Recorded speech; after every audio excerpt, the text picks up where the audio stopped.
ನಮಸ್ಕಾರ, ನಾನು ನಿಮ್ ಭೂಮಿ. ನಾವಿದ್ದೀವಿ ನೇಚರ್ ಕ್ರಿಯೇಷನ್ ಯೂಟ್ಯೂಬ್ ಚಾನಲ್ ಅಲ್ಲಿ. ಇವತ್ತು ನಿಮ್ಗೆ ಒಂದು ಹೊಸ ಅತಿಥಿಯನ್ನು ಪರಿಚಯ ಮಾಡಿರ್ತೀನಿ. ಇವರು ಸಾಹಿತ್ಯ, ಕಲೆ, ಮಾಧ್ಯಮ, ತಂತ್ರಜ್ಞಾನ ಹಾಗೂ ರಾಜಕೀಯ ಕ್ಷೇತ್ರದಲ್ಲೂ ಇವರ ಒಂದು ಛಾಪನ್ನು ಮೂಡಿಸಿದ್ದಾರೆ. ಬಹುಮುಖ ಪ್ರತಿಭೆ ಅಂತಾನೆ ಹೇಳಬಹುದು. ಸುನಿಲ್ ಅಂತ ಇವರ ಹೆಸರು. ಬನ್ನಿ ಇವರ ಪರಿಚಯ ಮಾಡ್ಕೊಳ್ಳೋಣ. ಆಯ್ತು, ನಮಸ್ತೆ. ನಮಸ್ಕಾರ. ನಿಮ್ಮ ಬಗ್ಗೆ ಒಂದು ಪರಿಚಯ ಪ್ರೇಕ್ಷಕರಿಗೆ. ನನ್ನ ಹೆಸರು ಡಾಕ್ಟರ್ ಸುನೀಲ್ ಕುಮಾರ್ ಅಂತ. ಮೂಲತಃ ನಾನು ಬೆಳಗಾವಿ ಡಿಸ್ಟಿಕ್ ಇಂದ ಬಂದಿದ್ದೀನಿ. ಈಗ ಆಲ್ಮೋಸ್ಟ್ 20 ವರ್ಷದಿಂದ ನಾವು ಬೆಂಗಳೂರಲ್ಲಿ ಇದ್ದೀವಿ.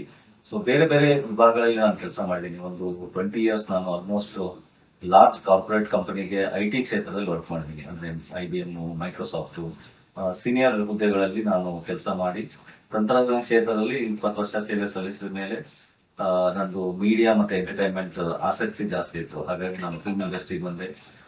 Film industry, entertainment and media ಅಂತ ನಾನು ಹೇಳ್ಬೋದು. ಸೊ ಈಗ ಲಾಸ್ಟ್ 4 years ಇಂದ ಮೀಡಿಯಾ ಮತ್ತೆ ಎಂಟರ್ಟೈನ್ಮೆಂಟ್, ಇದೀಗ ರಾಜಕೀಯ ಕ್ಷೇತ್ರದಲ್ಲಿ ಸೇವೆಗಳನ್ನ ಸಲ್ಲಿಸ್ತಾ ಇದ್ದೀನಿ.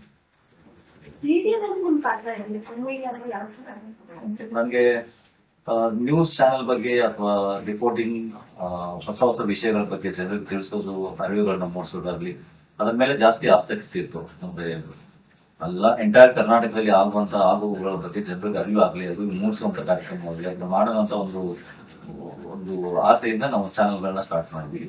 ಬಟ್ ಇದೀಗ ಅದು ಸ್ಕೇಲ್ ಅಪ್ ಆಗಿ ನಮ್ದೇ ಆದಂತ ಈಗ ಒಂದು 10 ಡಿಜಿಟಲ್ ಮಾಧ್ಯಮ ಚಾನೆಲ್ಗಳನ್ನ ಮಾಡ್ಕೊಂಡಿದ್ದೀವಿ. ಅದೇ ರೀತಿ entire Karnataka digital media association of ಒಂದು ಕರ್ನಾಟಕನ ಮಾಡಿದೀವಿ, ರಿಜಿಸ್ಟರ್ ಮಾಡಿದೀವಿ. ಅದರದ್ದು ಪ್ರೆಸಿಡೆಂಟ್ ಆಗಿ ನಾನು ವರ್ಕ್ ಮಾಡ್ತಾ ಇದ್ದೀನಿ. Karnataka digital media association of ಕರ್ನಾಟಕದ್ದು ಈಗ ಪ್ರೆಸಿಡೆಂಟ್ ಆಗಿ ವರ್ಕ್ ಮಾಡ್ತೀವಿ. ಅದರಲ್ಲಿ ಆಲ್ರೆಡಿ ಈಗ ಒಂದು 100ಕ್ಕಿಂತ ಹೆಚ್ಚಿನ ಚಾನೆಲ್ ಇದಾವೆ. ನಮ್ದೇ ಆದಂತ ಒಂದು 600 ಜನ ಫೀಲ್ಡ್ ರಿಪೋರ್ಟರ್ಸ್ ಗಳಿದ್ದಾರೆ. ಕಂಟೆಂಟ್ ಗಳನ್ನ ಕಳಿಸಿದ್ದಾರೆ, ಶೇರ್ ಮಾಡ್ತಾ ಇದೀವಿ, ಪಬ್ಲಿಷ್ ಮಾಡ್ತಾ ಇದೀವಿ, ಎಡಿಟಿಂಗ್. ನಮ್ಮ ಕಂಟೆಂಟ್ ಬೇರೆ ಬೇರೆ ಚಾನೆಲ್ಗಳಿಗೆ ನಾವು ಶೇರ್ ಮಾಡ್ತಾ ಇದೀವಿ. ಸೊ ಇದರದ್ದೇ ಆದಂತ ಒಂದು ಡಿಜಿಟಲ್ ಮಾಧ್ಯಮದ ಒಂದು ದೊಡ್ಡ ಟೀಮ್ ಅನ್ನ ಈಗ ಬಿಲ್ಡ್ ಮಾಡಿದೀವಿ. ಅದರ ಜೊತೆಗೆ ನಮ್ಮದೇ ಆದಂತ ಒಂದು ಚಾನೆಲ್ಗಳನ್ನ ಬೇರೆ ಬೇರೆ ಸೆಕ್ಟರ್ಗಳಲ್ಲಿ ಡಿವೈಡ್ ಮಾಡಿ, ಅಂದ್ರೆ ಎಂಟರ್ಟೈನ್ಮೆಂಟ್, ಪೊಲಿಟಿಕಲ್ ಅಥವಾ ಕ್ರೈಮ್ ರಿಲೇಟೆಡ್ ಟೀಮ್ ಗಳನ್ನ ಬಿಲ್ಡ್ ಮಾಡಿ ಫೀಲ್ಡ್ ಇಂದ ರಿಪೋರ್ಟ್ಸ್ ಗಳನ್ನ ಕಲೆಕ್ಟ್ ಮಾಡ್ತಾ ಇದೀವಿ. ಸೊ ಒಂದು successful news field, industry field ಅನ್ನ ವರ್ಕ್ ಮಾಡ್ತಾ ಇದೀವಿ. ಫಿಲಂ ಇಂಡಸ್ಟ್ರಿ ಜೊತೆ ನಿಮ್ಮ ಹೇಗಿದೆ ಸರ್? ನನಗೆ ಕಾಲೇಜಲ್ಲಿ ಸಿನಿಮಾ ಅಥವಾ ಬರವಣಿಗೆ ಇರ್ಬೋದು, ಡ್ರಾಮಾ ಇರ್ಬೋದು, ಕತೆ ಸಾಹಿತ್ಯಗಳನ್ನ ಬರೆಯೋದು ತುಂಬಾ ಇಂಟ್ರೆಸ್ಟ್ ಇತ್ತು. ಎಜುಕೇಶನ್ ಮುಗಿದಾದ ತಕ್ಷಣ ನಾವು ಡೈರೆಕ್ಟ್ ಆಗಿ ಜಾಬ್ಸ್ ಹೋದಾಗ IT ಇಂಡಸ್ಟ್ರಿ ವರ್ಕ್ ಮಾಡಿದ್ರೆ ಆಲ್ಮೋಸ್ಟ್ 20 years ಅದು ಗ್ಯಾಪ್ ಆಗ್ಬಿಟ್ಟಿತ್ತು. ಬಟ್ ಒಳಗಡೆ ಒಬ್ಬ ಸಾಹಿತಿ ಅಥವಾ ಕಲೆ ಅನ್ನೋದು ಇದ್ದೇ ಇರುತ್ತೆ. ಸೊ ಅದು ನಾನು ಪ್ರಯತ್ನ ಮಾಡ್ತಾ ಇದ್ದೆ. ಸೊ ಹಾಗಾಗಿ ನಾನು ಸೀರಿಯಲ್ಗಳಿಗೆ ಅಥವಾ ಸಿನಿಮಾಗಳಿಗೆ ಆಕ್ಟಿಂಗ್ ಮಾಡೋದನ್ನ ಸ್ಟಾರ್ಟ್ ಮಾಡಿದೆ. ಈಗಾಗಲೇ ಒಂದು ಲಾಸ್ಟ್ 3 years ಅಲ್ಲಿ ಒಂದು 40ಕ್ಕಿಂತ ಹೆಚ್ಚಿಗೆ ಸಿನಿಮಾಗಳಲ್ಲಿ ಆಕ್ಟ್ ಮಾಡಿದ್ದೀನಿ. ಅದರಲ್ಲಿ ಒಂದು 10 ಸಿನಿಮಾಗಳು ಈಗಾಗಲೇ ರಿಲೀಸ್ ಆಗಿದ್ದಾವೆ. ಈ ವರ್ಷ ಅಥವಾ ಬರೋ ವರ್ಷದಲ್ಲಿ ಇನ್ನೊಂದು 30 ಸಿನಿಮಾಗಳು ರಿಲೀಸ್ ಆಗುವ ತಯಾರಿಗಳು ನಡೀತಾ ಇದೆ. ಹಾಗೆ ಶಾರ್ಟ್ ಮೂವಿಗಳಲ್ಲಿ ವರ್ಕ್ ಮಾಡಿದೆ, ಸೀರಿಯಲ್ಗಳು ಆಕ್ಟ್ ಮಾಡಿದೆ, ಟಿವಿ ಆಡ್ಸ್ ಗಳಿಗೆಲ್ಲ ಆಕ್ಟ್ ಮಾಡಿದೆ. ಸೊ ಒಂದು ಒಬ್ಬ ಆರ್ಟಿಸ್ಟ್ ಆಗಿ ನಾನು ಮಾಡಿದೆ. ಅದೇ ರೀತಿ ಒಂದು ಡೈರೆಕ್ಟರ್ ಆಗಿ ಮಾಡಿದೆ. ಕೆಲವೊಂದು ಸಾಹಿತ್ಯಗಳನ್ನ ಬರ್ದಿದ್ದೀನಿ, ಆಮೇಲೆ ಕಥೆಗಳನ್ನ ಬರ್ದಿದ್ದೀನಿ, ಸಿನಿಮಾ ಕಥೆಗಳನ್ನ ಬರ್ದಿದ್ದೀನಿ. ಅವೆಲ್ಲನೂ ಶೂಟ್ ಆಗಿ ನಡೀತಾ ಇದೆ. ಸೊ ಸಿನಿಮಾ ಇದೊಂದು ಕಲೆ. ಈ ಮಾಧ್ಯಮದಿಂದ ನಮ್ಮ ವಿಷಯಗಳನ್ನ ಜನರಿಗೆ ತರಿಸಬಹುದು, ಕೆಲವೊಂದು ಅವೇರ್ನೆಸ್ ಗಳನ್ನ ಮಾಡ್ಬೋದು ಅಂತ ಉದ್ದೇಶದಿಂದ ಸಿನಿಮಾ ಇಂಡಸ್ಟ್ರಿಯಲ್ಲಿ ಕೂಡ ನನ್ನ ಆಸಕ್ತಿ ಇತ್ತು.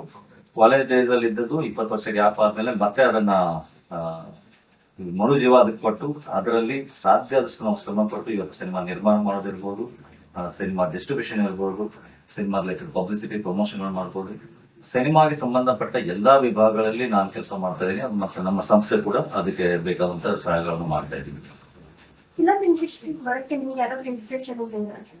ಸೊ ನಾವು ಚಿಕ್ಕಂದಿಂದ ಎಲ್ಲ ಹಿರಿಯ ಕಲಾವಿದರು, ನಾವು ಡಾಕ್ಟರ್ ರಾಜ್ಕುಮಾರ್ ಅವ್ರನ್ನ ನೋಡ್ಕೊಂಡು ನಾವು ಬೆಳೆದಂತವ್ರು.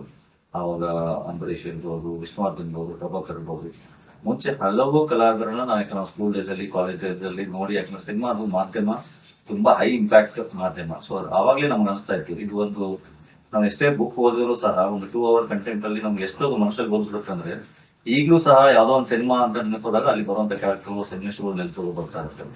20 ವರ್ಷ ಹಿಂದೆ ನೋಡಿದ್ದು ಸಿನಿಮಾ ಮುಖಾಂತರ ನೋಡಿದಂಥದ್ದು ನೆನಪು ಉಳಿದಿರುತ್ತೆ. ಬಟ್ ಬುಕ್ ಅಲ್ಲಿ ಯಾವ್ದೋ ಓದಿರೋದು ಮರ್ತೋಗ್ಬಿಟ್ಟಿರುತ್ತೆ.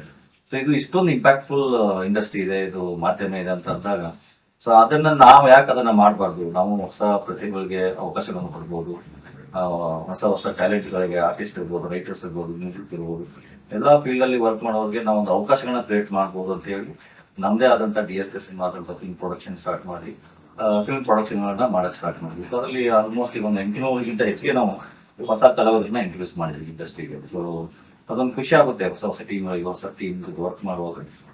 ನಾವು ಕಲಿತೀವಿ, ನಮಗೆ ಗೊತ್ತಿರೋದನ್ನ ಕಲಿಸ್ತೀವಿ, ಹೊಸ ಪ್ರತಿಭೆ ಅವಕಾಶಗಳು ಸಿಗುತ್ತೆ ಅಂತ ಒಂದು ಈ ಸಿನಿಮಾ ಪ್ರೊಡಕ್ಷನ್ ಅಲ್ಲಿ ಮಾಡ್ತಾ ಇದ್ದೀವಿ. ನೀವು ಹಲವಾರು ಸಮಾಜ ಸೇವೆಗಳನ್ನು ಮಾಡಿದ್ದೀರಾ ಅಂತ ಕೇಳ್ಬಿಟ್ಟಿದ್ರಿಂದ ಇಂಥವ್ರು ಕೇಳ್ಬೋದಲ್ಲ. ಸೊ ಇಲ್ಲಿ ನಾವು ಒಂದು ಕಮರ್ಷಿಯಲ್ ಈ ಸಿನಿಮಾ ಅಂತಂದಾಗ ಅಥವಾ ಬಿಸ್ನೆಸ್ ಅಂದಾಗ ಕಮರ್ಷಿಯಲ್ ಆಂಗಲ್ ಇದ್ದೇ ಇರುತ್ತೆ. ಬಟ್ ನಾವು ಸಮಾಜದಿಂದ ನಮ್ಗೆ ಎಷ್ಟೊಂದು ಕೊಟ್ಟಿದೆ. ಈಗ ಸಮಾಜಕ್ಕೆ ನಾವು ಏನು ವಾಪಸ್ ಕೊಡಬಹುದು, ಯಾವ ರೀತಿ ಕೊಡಬಹುದು ಅನ್ನೋದು ಯೋಚನೆ ಮಾಡ್ತಿರ್ಬೇಕಾದ್ರೆ ಕೆಲವೊಂದು ಸಮಾಜ ಕಾರ್ಯಕ್ರಮಗಳನ್ನ, ಸಮಾಜಕ್ಕೆ ಸೇವೆ ಆಗುವಂತ ಕಾರ್ಯಕ್ರಮಗಳನ್ನ ಈಗ ಹಮ್ಮಿಕೊಂಡು ನಮ್ದೇ ಆದಂತ ಒಂದು DSK ಗ್ಲೋಬಲ್ ಫೌಂಡೇಶನ್ ಅಂತ ಒಂದು ಟ್ರಸ್ಟ್ ಅನ್ನ ಮಾಡಿ, ಆ ಟ್ರಸ್ಟ್ ಮುಖಾಂತರ ಕಲಾವಿದರಿಗಿರ್ಬೋದು ಅಥವಾ ನಾನ್ ಎಂಟರ್ಟೈನ್ಮೆಂಟ್ ಇಂಡಸ್ಟ್ರಿ ಇರ್ಬೋದು, ಅವರಿಗೆ ಸಹಾಯ ಆಗುವಂತ ಪ್ರೋಗ್ರಾಮ್ಗಳನ್ನ ಮಾಡ್ತಾ ಇದ್ದೀವಿ. ಹೆಲ್ತ್ ಚೆಕಪ್ ಕ್ಯಾಂಪ್ಸ್ ಇರ್ಬೋದು, ಬ್ಲಡ್ ಡೊನೇಷನ್ಸ್ ಇರ್ಬೋದು, ಅದು ಎಜುಕೇಶನ್ ಅಸಿಸ್ಟೆಂಟ್ಸ್ ಇರ್ಬೋದು. ಇದು ಒಂದು ನಾನ್ ಎಂಟರ್ಟೈನ್ಮೆಂಟ್ ಸೆಕ್ಟರ್. ಅದು ಅಲ್ಲದೆ ಈಗ ಸಿನಿಮಾ ರಿಲೇಟೆಡ್ ಆಗಿ ನಾವು ಅಲ್ಲಿ ಇಂಟರ್ನ್ಯಾಷನಲ್ ಫಿಲ್ಮ್ ಫೆಸ್ಟಿವಲ್ ಅಂತ ಒಂದು ಕಾರ್ಯಕ್ರಮ ಮಾಡಿದ್ವಿ. ಹಲವು ಕಲಾವಿದರನ್ನ, ಹಿರಿಯ ಕಲಾವಿದರನ್ನ ಗುರುತಿಸಿ ಅವ್ರಿಗೆ ಬೇರೆ ಬೇರೆ ಕೆಟಗರಿಲಿ ಅವಾರ್ಡ್ಸ್ ಗಳನ್ನ ಕೊಟ್ಟಿವಿ. ಈಗ ಲೈಫ್ ಟೈಮ್ ಅಚೀವ್ಮೆಂಟ್ ಇರ್ಬೋದು, ಬೆಸ್ಟ್ ಆಕ್ಟರ್, ಆಕ್ಟ್ರೆಸ್ ಅವಾರ್ಡ್ಸ್ ಇರ್ಬೋದು. ಅದರ ಅಲ್ಲದೆ ಹಿಂದೆ ಮಾಡುವಂತ ದೊಡ್ಡನೆಲ್ಲ ಗುರುತಿಸಿ ಅವರಿಗೆ ಕೆಲವೊಂದು ಅವಾರ್ಡ್ಸ್ ಗಳನ್ನ ಕೊಡುವುದು, ಕ್ಯಾಶ್ ಪ್ರೈಸ್ ಇರ್ಬೋದು, ಸರ್ಟಿಫಿಕೇಟ್ಸ್, ಅವ್ರನ್ನ ರಿಕಗ್ನೈಸ್ ಮಾಡಿ ಅವ್ರಿಗೆ ಸಾಧ್ಯ ಆದಷ್ಟು ಸಪೋರ್ಟ್ ಮಾಡಿ ಇನ್ನೂ ಹೆಚ್ಚಿನ ಅವಕಾಶಗಳು ಅವ್ರಿಗೆ ಬರಲಿ ಅಂತ ಅದರ ಪ್ರಯತ್ನವನ್ನು ಮಾಡಿದ್ವಿ. ಕೊನೆಯದಾಗಿ ನಮ್ಮ ವೀಕ್ಷಕರಿಗೆ ಏನಾದ್ರು ಹೇಳ್ತಿದ್ರು? ಈಗ ಪ್ರತಿಯೊಬ್ಬರಲ್ಲಿ ತಮ್ಮದೇ ಆದಂತ ಒಂದು ಟ್ಯಾಲೆಂಟ್ಗಳು ಇದ್ದೇ ಇರುತ್ತೆ. ಈಗ ವೃತ್ತಿ ಜೀವನ ಬೇರೆ ಇರುತ್ತೆ, ಪ್ರೊಫೆಷನ್ ನಾವು ಫ್ಯಾಷನ್ ಅಂತ ಕರಿತೀವಿ. ಪ್ರೊಫೆಷನ್ ನಮ್ಗೆ ಬೇಕೇ ಬೇಕು, ಜೀವನ ನಡೆಸಲಿಕ್ಕೆ ಒಂದು ಪ್ರೊಫೆಷನ್ ಯಾವುದೋ ಒಂದು ಜಾಬ್ ಮಾಡ್ಕೊಂಡು ಮಂತ್ಲಿ ಸ್ಯಾಲ್ರಿ ಅಂತ ಬೇಕು ಅಂತ ಇರುತ್ತೆ. ಬಟ್ ಅದ್ರ ಜೊತೆಗೆ ನಮ್ಮದೇ ಆದಂತ ಕೆಲವೊಂದು ಫ್ಯಾಷನ್ ಇರುತ್ತೆ. ನಮ್ಮ ಆತ್ಮಕ್ಕೆ ನಾವು ಕೇಳ್ಕೋಬೇಕು, ನಾನು ಏನ್ ಇಷ್ಟಪಡ್ತೀನಿ. ಈಗ ನಾವು ಕೆಲಸ 9 to 6 ಮಾಡೋದು, ನಾವು ಯಾವ್ದೋ ಲೋನ್ ತಗೊಂಡಿರ್ತೀವಿ ಅಥವಾ ಏನೋ ವರ್ಕ್ ಮಾಡ್ತಿರ್ತೀವಿ, ಮನೆ ನಡ್ಸಕ್ಕೆ ಅದು ಬೇಕೇ ಬೇಕು ಅಂತ 9 to 6 ಕೆಲಸ ಮಾಡ್ತಿರ್ತೀವಿ. ಬಟ್ ನಮ್ಮ ಆತ್ಮ ಹೇಳ್ತಾ ಇರುತ್ತೆ, ನನ್ಗೆ ಇದು ಇಷ್ಟ ಇದೆ, ನಾನು ಇದ್ರಲ್ಲಿ ಖುಷಿ ಇರ್ತೀನಿ. ಆ ಪ್ಯಾಷನ್ಗೂ ಕೂಡ ನಾವು ಅದನ್ನ ಇಗ್ನೋರ್ ಮಾಡಿದೆ, ಬೇಡ ಬಿಡು ನಂಗೆ ಆಗಲ್ಲ, ಮಾಡಕ್ಕಾಗಲ್ಲ, ಅದ್ರ ಪ್ರಯತ್ನ ಮಾಡೋದು ಬೇಡ ಅಂತ ಹಾಗೆ ಕೂತ್ಕೋಬೇಡಿ. ಯಾಕಂದ್ರೆ ಕೆಲವೊಂದ್ಸಲ ಪ್ಯಾಷನ್ ನಿಮ್ಗೆ ದೊಡ್ಡದಾಗಿ ಹೆಸರು ಕೊಡ್ಬೋದು, ಸಾಧನೆ ಮಾಡ್ಬೋದು, ಏನೋ ಒಂದು ಜೀವನದಲ್ಲಿ ಅಚೀವ್ ಮಾಡ್ಬೋದು. ಮತ್ತೆ ನಿಮ್ಮ ಸ್ವಂತ ಜೀವನಕ್ಕೆ ಅಥವಾ ಲೈಫ್ಗೆ ಖುಷಿಯನ್ನ ಕೊಡುತ್ತೆ. ಸೊ ನಿಮ್ಮ ಇನ್ನರ್ ಆತ್ಮ ಜೊತೆ ಒಂದ್ಸಲ ಮಾತಾಡಿ, ಅದು ಏನಿರುತ್ತೆ ಕೇಳಿ, ಅದು ಏನ್ ಬೇಡ್ತಾ ಇದೆ ಅಂತ ಕೇಳಿ, ಅದಕ್ಕೆ ಜೀವ ತುಂಬೋಕೆ ಪ್ರಯತ್ನ ಮಾಡಿ. ವೇದಿಕೆಗಳಿದೆ, ಅವಕಾಶಗಳಿದೆ, ಅದನ್ನ ಯೂಸ್ ಮಾಡ್ಕೊಂಡು ಲೈಫ್ ಅಲ್ಲಿ ಹ್ಯಾಪಿ ಇರೋದನ್ನ ಒಂದು ಕಲಿಬಹುದು ಅಂತ ನಾನು ಅನ್ಕೊಳ್ತೀನಿ. ಅದ್ರ ಜೊತೆಗೆ ನೋಡಿ, ನಮ್ಮ ಸಂಸ್ಥೆಯಿಂದ ಫ್ಯಾಷನ್ ಶೋಗಳನ್ನ ಮಾಡ್ತಾ ಇದೀವಿ, ಇನ್ನು ಫಿಲ್ಮ್ ಫೆಸ್ಟಿವಲ್ಸ್ ಗಳು ಮಾಡ್ತಾ ಇದೀವಿ, cricket tournaments, celebrities cricket tournament ಗಳು ಮಾಡ್ತಾ ಇದೀವಿ. ಈಗ ಬೇರೆ ಬೇರೆ ವಿಧದಲ್ಲಿ ಅಥವಾ ವಿವಿಧ ಕ್ಷೇತ್ರಗಳಲ್ಲಿ ನಮ್ಮ ಜನರಿಗೆ ಏನ್ ಎಂಟರ್ಟೈನ್ಮೆಂಟ್ ಕೊಡ್ಬೋದು ಅಥವಾ ಅವ್ರು ಹೇಗೆ ಖುಷಿಯಾಗಿರೋಕೆ ಸಾಧ್ಯತೆಗಳಿದೆ, ಅವರ ಸೆಲ್ಫ್ ರೆಕಗ್ನೈಷನ್ ಏನಂತ ಬೇಕಾಗುತ್ತೆ, ಅದೆಲ್ಲಾ ಕಾರ್ಯಕ್ರಮಗಳನ್ನು ಮಾಡ್ತಾ ಇದೀವಿ. ತಾವು ಕೂಡ ಇಂಥ ಕಾರ್ಯಕ್ರಮಗಳಲ್ಲಿ ಭಾಗವಹಿಸಿ ಮತ್ತೆ ನಿಮ್ಮ ಪ್ರತಿಭೆಗಳನ್ನ ಸಾಧ್ಯ ಆದಷ್ಟು ತೋರಿಸ್ಕೊಳ್ಳೋಕೆ ಹಲವಾರು ವೇದಿಕೆಗಳಿದ್ದಾವೆ, ಯೂಸ್ ಮಾಡ್ಕೊಂಡು ಪ್ರತಿಭೆ ತೋರಿಸಿ ಅಂತ ಆಸೆ ಪಡ್ತೀನಿ. Thank you sir. ನಿಮ್ಮ DSK ಪ್ರೊಡಕ್ಷನ್ ಇದೇ ತರ ಇನ್ನೂ ಹೆಚ್ಚಿನ ಮಟ್ಟದಲ್ಲಿ ಬೆಳೀಲಿ. ಇಷ್ಟೊತ್ತು ನಮ್ಮ ಟೀಮ್ ಜೊತೆ ಇರೋದಕ್ಕೆ ಧನ್ಯವಾದ. Thank you madam.